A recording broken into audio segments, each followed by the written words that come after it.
Vivimos en una época en la que si alguien menciona la palabra atención, casi automáticamente se piensa en una especie de músculo que hay que tensar, ¿no? Totalmente. Como si fuera un truco de productividad brutal. Exacto. O sea, se apagan las notificaciones del celular, se instalan estas aplicaciones para bloquear redes sociales y uno básicamente frunce el ceño frente a la computadora. Hay una actitud de, bueno, voy a conquistar esta tarea a toda costa. Es casi que una actitud de combate. Y esa es la trampa perfecta de la vida moderna. Tratamos la atención como un recurso extraíble, por así decirlo. Claro, como si fuera petróleo en el cerebro. Sí, tal cual. Un estado de tensión, de contracción pura, que está diseñado para obtener un resultado medible, rápido y útil en el menor tiempo posible. Digamos que es hipervigilancia al servicio del rendimiento. Y existe la creencia generalizada de que quien logra mantener esa tensión por más tiempo, o sea, quien logra exprimir más su cerebro, pues es el ganador indiscutible del juego actual. Pero, y aquí es donde la cosa cambia. Hoy vamos a sumergirnos en un mar completamente distinto. Así es. Es un enfoque fascinante. En esta inmersión profunda, nos estamos basando en los apuntes de una clase magistral absolutamente increíble sobre la obra de Simone Weil, una filósofa del siglo XX que básicamente toma este concepto de la atención y lo voltea de cabeza. Lo pone patas arriba, 100%. La misión de hoy para quienes nos escuchan es descubrir cómo una idea radical sobre lo que realmente significa prestar atención tiene el poder de transformar por completo la forma en que se aprende, cómo se trabaja y cómo se conecta con el sufrimiento humano. Bueno, vamos a desempacar esto, porque Weil propone algo que resulta alucinante. Sí, es un cambio de paradigma total. Para ella, la verdadera atención no se trata de esforzarse más ni de apretar los dientes frente al monitor. Se trata, literalmente, de quitar el ego del medio. Exacto. Porque para Weil, la atención no es una función auxiliar, o sea, no es un hack para terminar informes más rápido en la oficina. Ajá. Es el conocimiento verdadero en su estado más puro. Si lo analizamos bien, para gran parte del pensamiento moderno, conocer algo es dominarlo. Es como apropiarse del objeto de estudio. Claro, conquistarlo. Pero para Simone Weil, atender es una disposición radical de receptividad. Es vaciar el alma de los prejuicios, de las prisas y sobre todo de las ganas de tener la razón. O sea, hacer espacio. Exactamente. Hacer espacio para poder recibir la realidad tal cual es, sin deformarla con nuestros propios miedos o deseos. Entiendo. O sea que si tratamos de visualizarlo con una imagen clara, la atención moderna sería como intentar atrapar una mariposa persiguiéndola violentamente por todo el jardín con una red enorme, ¿no? Sí, una imagen perfecta. Y claro, haciendo eso, seguramente se termina aplastando sus alas o asustándola para siempre. En cambio, la atención que propone Simone Weil sería la decisión de quedarse completamente quieto en el césped, con la mano abierta, esperando con una paciencia infinita a que la mariposa decida posarse por sí sola. Lo fascinante aquí es que esa quietud que mencionas no debe confundirse con pasividad o con pereza. Weil es muy precisa con esto. Ah, claro, no es tirarse a dormir en el pasto. Exacto, no es inercia. La describe como una mezcla sumamente delicada de vigilancia y soltura.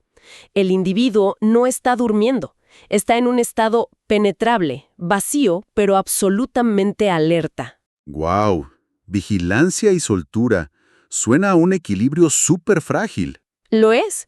Y esto tiene implicaciones gigantescas cuando observamos cómo funciona algo tan fundamental en nuestra sociedad como la educación. Uf, sí, la escuela. Porque actualmente la lógica de la escuela tradicional está dominada casi por completo por el rendimiento. Lo que importan son, pues, las calificaciones, los exámenes estandarizados, el éxito académico puro y duro. 100%. El estudiante rara vez busca la verdad detrás de lo que estudia. Digamos, busca proyectar una imagen de éxito.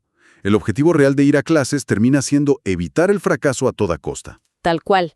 Se estudia para exhibir talento, para no quedar mal frente al profesor, o simplemente para conseguir un diploma al final del día. Y supongo que Weil tiene un problema enorme con esto. ¿Un problema radical? Porque invierte esa economía del éxito por completo. Para ella, el verdadero propósito de la educación, el objetivo real del estudio escolar, no es sacar buenas notas. Entonces, ¿qué es? Es formar y entrenar esta facultad de atención receptiva que mencionábamos. Según su filosofía, un problema de geometría que no se logra resolver después de estar una hora entera intentándolo, o una traducción de un texto en latín que está plagada de errores, no son un fracaso. No. No. Siguen siendo inmensamente valiosos para el alma. A ver. Espera un momento. Incluso si la respuesta en el examen de matemáticas está completamente mal, suena un poco contraintuitivo decir que equivocarse tiene el mismo valor. De hecho, ella diría que es especialmente valioso si está mal. ¿En serio? Sí, porque hay un mecanismo psicológico profundo en el error. Un error no resuelto obliga a la persona a detenerse en seco. La obliga a enfrentar su propia insuficiencia sin poder poner excusas, sin atajos. Claro, te topas con pared. Y esa confrontación hiere el orgullo, aplasta el amor propio de quien siempre quiere sentirse inteligente o capaz. Y es exactamente ahí, en esa frustración, donde se enseña la paciencia y la humildad. ¡Wow! O sea que suspender el interés propio es lo que permite que la verdad pueda aparecer a su debido tiempo. Exacto. Well argumenta que solo quien logra tolerar la dolorosa verdad sobre su propia ignorancia tiene la capacidad real de empezar a abrirse a la verdad más amplia. Ya veo. Es como si la escuela fuera en realidad un dojo de humildad, ¿no? Pero disfrazado con libros de álgebra y gramática. El aprendizaje de la materia en sí termina siendo secundario. Lo que realmente importa es ese músculo de la paciencia que se desarrolla. Esa es la esencia de su pedagogía, ¿sí? Ahora, si la escuela debería, en teoría, construir esta forma de atención receptiva, humilde y paciente, surge una paradoja inmensa. Porque, ¿qué sucede cuando los seres humanos salen de esa etapa formativa y entran de lleno al sistema laboral moderno? Ahí es donde todo se derrumba. Totalmente. Porque la realidad que analizamos en la fuente de hoy muestra algo bastante escalofriante. Y es que el entorno de trabajo industrial está diseñado milimétricamente para aniquilar esa misma atención. Así es. Y esta es, digamos, una parte vital de su biografía. Porque Simone Weil no era una teórica de sillón que escribía sobre la clase obrera desde la comodidad de un café bonito en París. Claro, no teorizaba desde lejos. Para nada. Ella pidió una licencia de su trabajo como profesora y entró a trabajar físicamente en las líneas de ensamblaje de grandes fábricas. Experimentó en carne propia la maquinaria pesada, el ruido, el agotamiento. Una inmersión total. Y lo que descubrió en las entrañas de la fábrica es que la opresión moderna no se reduce solamente a una cuestión económica como los salarios bajos o las horas extras. Entonces, ¿cuál es el verdadero problema según ella? En el fondo, es una fractura trágica, una mutilación entre el acto de pensar y el acto de hacer. Y aquí es donde su análisis choca de frente con el concepto del Taylorismo, ¿cierto? La famosa organización científica del trabajo de principios del siglo XX.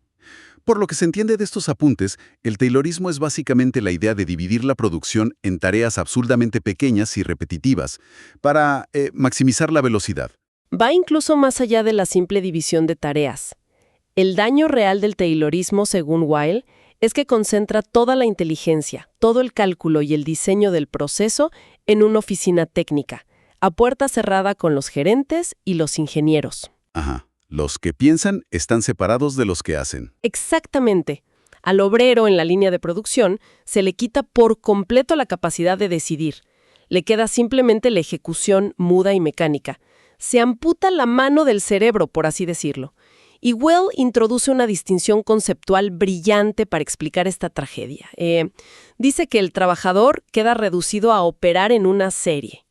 A ver, ¿cómo se diferencia exactamente una serie de un trabajo normal? Bueno, una serie es la repetición fragmentaria de un gesto aislado que no tiene significado en sí mismo. Imagínate ajustar una tuerca 1000 veces por hora, sin saber a dónde va esa pieza ni para qué sirve el producto final. Claro, estás ciego al proceso. En contraposición, el trabajo humano real, el que dignifica, debería ser una secuencia. Una secuencia es un proceso con sentido, donde la mente comprende perfectamente cómo el paso 1 se enlaza lógicamente con el paso 2 y el paso 3 hasta ver el producto final terminado. Tiene todo el sentido del mundo.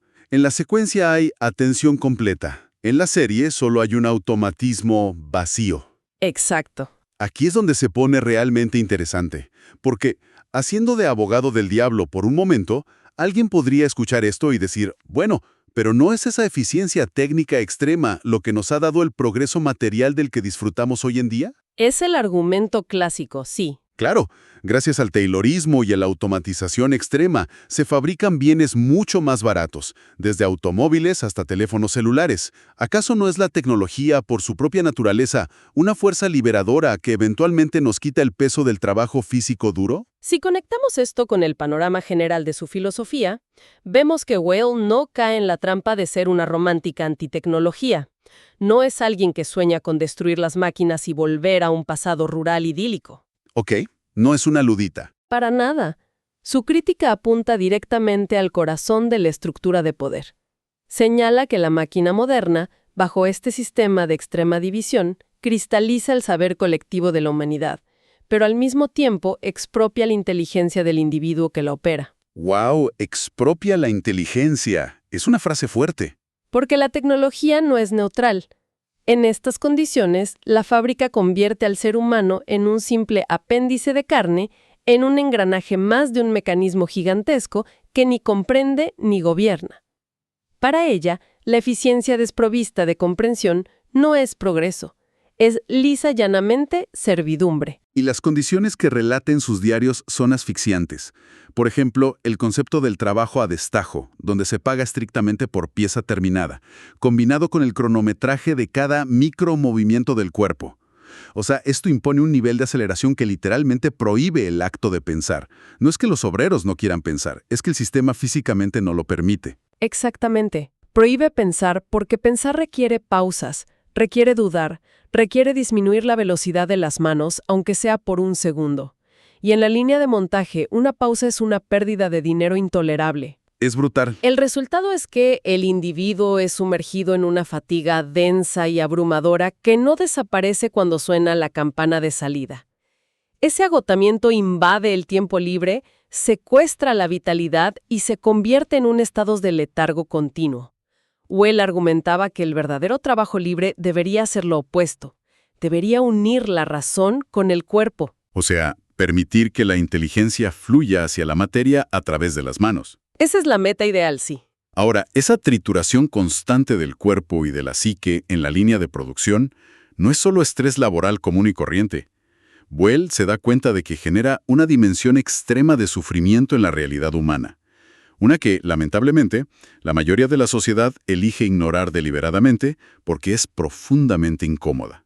Sí, tendemos a mirar hacia otro lado. Y para describir esto, ella rescata una palabra muy específica en francés, malheur, que en español generalmente se traduce como desdicha o aflicción profunda. Y este concepto de desdicha es, tal vez, uno de los más duros y potentes de todo su pensamiento. La desdicha no es un dolor físico agudo o ocasional, ni es la simple tristeza o melancolía pasajera que cualquiera puede sentir por tener un mal día. No es llorar viendo una película triste. No, para nada. Es una experiencia de aplastamiento absoluto. Ocurre cuando la necesidad ciega de las circunstancias, digamos, la pobreza extrema, una enfermedad destructiva o la opresión laboral sistemática, humilla al individuo hasta lo más profundo. Lo desarraigo, ¿no? Lo desarraiga por completo y paraliza toda su agencia en el mundo. La desdicha inyecta una inercia letal que amenaza con destruir moralmente a quien la padece, volviéndolo invisible y anónimo a los ojos del resto del mundo. Y según los apuntes de esta clase magistral, la respuesta de Weil a este aplastamiento es que prestar atención a ese sufrimiento extremo, a esa desdicha real, es la forma más alta y pura de compasión y de justicia. Es la cumbre de su ética. Pero hay que hacer una pausa aquí. ¿Cómo se diferencia exactamente esta compasión radical de la simple caridad? Porque, donar dinero a una causa o sentir una punzada de lástima al ver una noticia trágica en la televisión es algo que muchas personas hacen de manera habitual y a menudo sirve para sentirse bien con uno mismo. Claro, tranquiliza la conciencia. Exacto. Si entiendo bien hacia dónde va Weil, prestar atención a la desdicha sería como sostener un espejo firme frente a la otra persona, simplemente para dejar que su dolorosa realidad se refleje tal cual es. en lugar de pintar rápidamente un retrato suavizado de lo que nosotros queremos ver para calmar nuestra propia culpa. Es una analogía poderosa y capta la esencia del desafío perfectamente. Y esto plantea una pregunta importante. ¿Por qué resulta tan insoportable sostener ese espejo? Porque duele, supongo. Exacto. Porque como señala Weil, de forma aguda, las sociedades normalizadas utilizan el prestigio, la comodidad material y sus propios esquemas morales como máscaras para ocultar una violencia subyacente, cotidiana. La desdicha repele a la gente. Genera rechazo instintivo. Sí, porque ver a alguien verdaderamente destrozado por la vida nos recuerda nuestra propia fragilidad. Por eso acercarse genuinamente a la desdicha expone a la persona a una verdad desnuda que es francamente aterradora. Exige mirar el sufrimiento ajeno sin mentirse. Sin mentirse, sin invadir el espacio del otro con consejos vacíos, sin sentimentalizar su tragedia y, sobre todo, sin absorber la realidad de esa persona en nuestros propios marcos políticos o ideológicos. Es decir, el mandato ético es no utilizar el dolor del otro como material retórico para un discurso político, ni como combustible para alimentar un complejo de salvador o una supuesta superioridad moral. Se trata simplemente de ver, reconocer la existencia de ese ser humano sin ponerle condiciones. Ese es el núcleo absoluto. Weil sostiene que la primera y más grave injusticia que se comete contra los oprimidos es sencillamente no verlos, no prestarles atención verdadera. Por eso, su versión de la compasión no es un sentimiento moral blando y cálido. Es una forma de atención cognoscitiva rigurosa. Y es fascinante porque ella vio materializada la recuperación temporal de esta humanidad durante las famosas huelgas obreras de 1936 en Francia, que por cierto, tuvo la oportunidad de presenciar y analizar detalladamente en persona. Sí, fue un momento histórico crucial para ella. Aquellas huelgas donde las fábricas fueron ocupadas masivamente por los trabajadores, ¿verdad? Así es. Y lo revelador del análisis de Weil sobre ese momento histórico no se centra en la negociación de salarios o en las demandas sindicales clásicas. Lo que a ella la conmovió profundamente fue observar la alegría que repentinamente inundó los talleres ocupados. Me imagino que no era un ambiente de fiesta descontrolada. No era una euforia ruidosa o superficial. Era la alegría pura de la interrupción. La interrupción de la obligación de obedecer ciegamente. Imagínate, las máquinas por fin se callaron. La aceleración inhumana se detuvo en seco. ¡Qué respiro! Y por un breve lapso de tiempo, los trabajadores pudieron caminar por los pasillos de la fábrica con movimientos naturales. Pudieron respirar hondo, conversar entre ellos y existir con dignidad, dejando de ser tratados como simples extensiones de metal y engranajes. En términos de lo que hablábamos antes, por un breve instante recuperaron la secuencia de sus vidas. Dejaron de ser una serie repetitiva y vacía. Retomaron el control de su tiempo y con ello recuperaron su estatus esencial de humanidad frente a un sistema diseñado para volverlos herramientas invisibles. Ahora, esta capacidad radical que exige el pensamiento de Weil, la de vaciarse de los propios intereses y prejuicios para no invadir al otro, para poder sostener ese espejo imparcial frente a la desdicha del mundo, esto llega a un punto en los últimos años de su vida que trasciende lo meramente sociológico o político, ¿no? Sí, da un salto inmenso. Entra de lleno en el terreno espiritual, casi místico, pero lo hace desde una perspectiva sumamente heterodoxa, muy poco convencional. Es un giro espiritual muy profundo que a primera vista puede desorientar un poco a quien lo lee, pero que mantiene una coherencia lógica absoluta con todo lo que hemos revisado sobre la atención.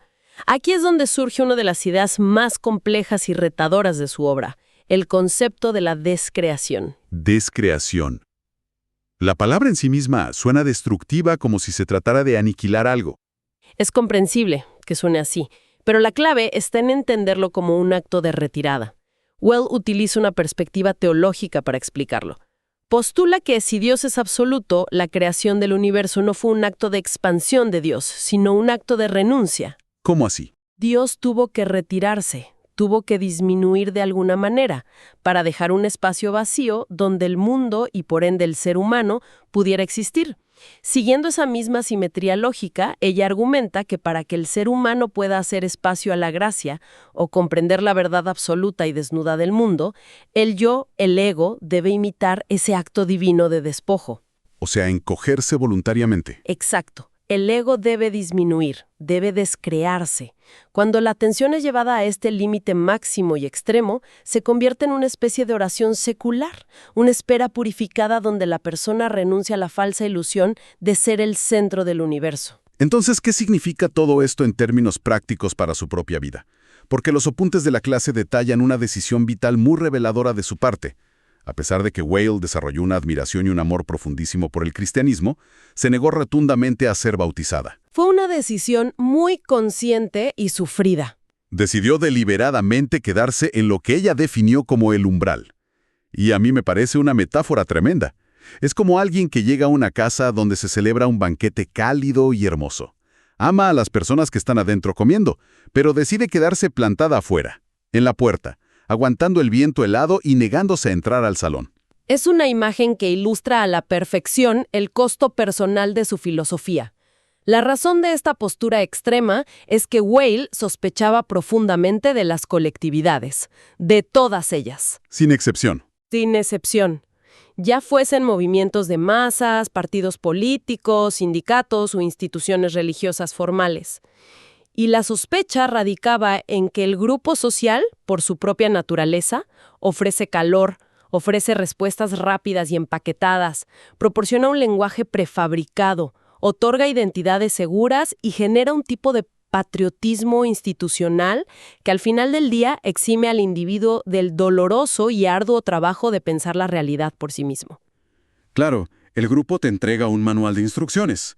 Si se es parte de una iglesia o de una facción política, ya se sabe exactamente qué se debe opinar sobre casi cualquier tema, sin la necesidad de examinar cada situación con una atención genuina. Básicamente, se subcontrata el pensamiento crítico. Y para Weil, esa es la peor traición a la inteligencia. Pertenecer a un grupo puede degradar la capacidad de pensar si esa pertenencia se utiliza como un refugio psicológico contra el miedo a lo desconocido o a la soledad. Mantenerse en ese umbral frío que mencionabas no era un síntoma de indecisión o de duda. No era que no supiera qué elegir.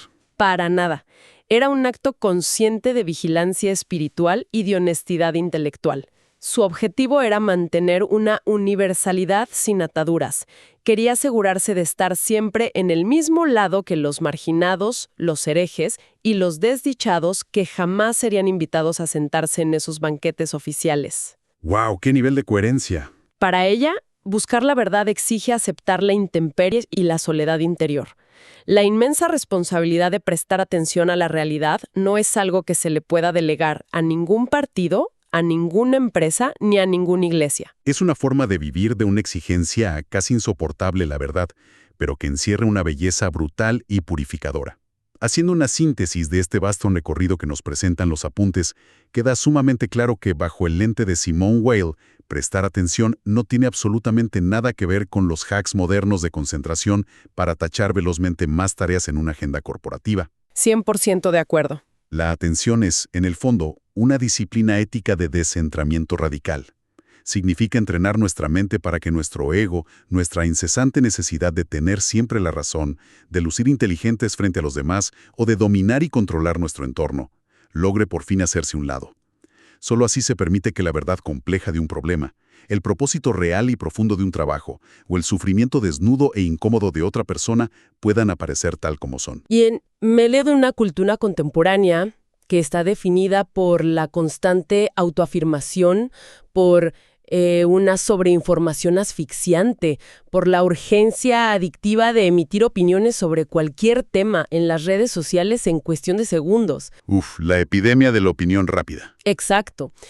Y por la búsqueda obsesiva de resultados inmediatos, pues la filosofía de Simone Weil resulta ser un choque frontal indispensable. Aprender a tolerar la espera en silencio, aceptar el error como una herramienta valiosa de humildad durante el aprendizaje y tener la fortaleza de sostener la mirada firme frente a la realidad sin imponer un juicio prematuro, se convierten hoy en verdaderos actos de rebeldía. Una rebeldía silenciosa pero con un poder sísmico. Y para concluir esta inmersión profunda, hay una última idea que me parece el broche de oro perfecto, y se centra en la concepción que tenía Whale sobre la belleza del mundo. Para ella, la belleza que encontramos en el universo es algo maravilloso precisamente por una razón paradójica. Es lo único que anhelamos profundamente que carece de una utilidad instrumental. Es muy profundo eso. No tiene un uso práctico. Exacto. No sirve para un propósito práctico. Nos atrae inmensamente, nos fascina, incluso nos hiere por su magnitud, pero es imposible devorarla o consumirla. La única respuesta válida ante la belleza es la contemplación. Solo se puede mirar. Así es, en el momento en que se intenta apropiarse de lo bello, cuando se intenta poseerlo, enjaularlo o instrumentalizarlo para obtener algún beneficio personal, se destruye esa relación pura. La verdadera admiración de la belleza exige obligatoriamente que se sostenga una respetuosa distancia. Lo cual deja una enorme y provocadora pregunta resonando en el aire. Para quien nos escucha, ¿qué pasaría si la raíz profunda de nuestra ansiedad moderna, esa sensación persistente de agotamiento y vacío, no se debe a una simple falta de tiempo o a tener agendas llenas? ¿Qué pasaría si el problema real es que intentamos poseer, atrapar y monetizar compulsivamente cada cosa hermosa o valiosa que se cruza en nuestro camino? Tratamos de capturar a la mariposa dando manotazos violentos con una red para encerrarla en un frasco de cristal, en lugar de cultivar el enorme coraje que se requiere para quedarnos quietos, con la mano abierta, prestándole a la realidad nuestra atención más pura y profunda a la distancia. Definitivamente, es una idea para llevarse y reflexionar largamente. Ha sido un viaje revelador a través de las ideas de una mente singular e inclasificable. Nos reencontramos en la próxima inmersión profunda.